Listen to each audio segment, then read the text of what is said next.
Muling paglaganap naman ng illegal drugs sa bansa pinaiimbestigahan sa House Quadcom ni Senator Bato.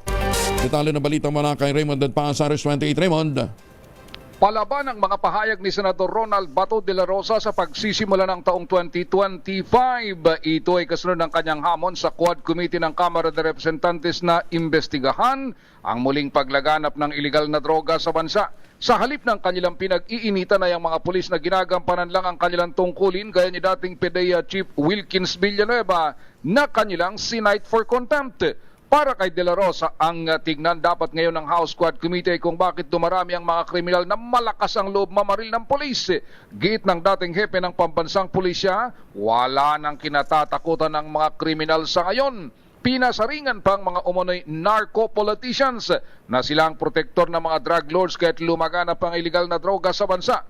Ang pahayag ni De La Rosa ay kasunod ng kanyang pagbisita sa burol ng security guard na si Reynaldo Bigno Jr. na napatay ng pulis na si Corporal Alfred Dawatan sa abas ng Police Station 7 ng General Santos City Police Office na umunoy lango sa iligal na droga.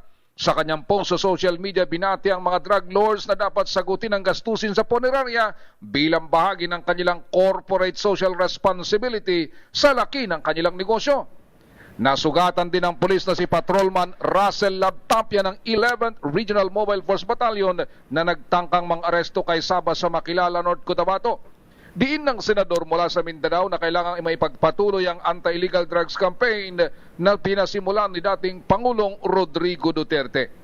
Ito si RH28 Raymond Dadpas para sa DZRH, una sa Pilipinas, una sa Pilipino. Maraming salamat, Raymond.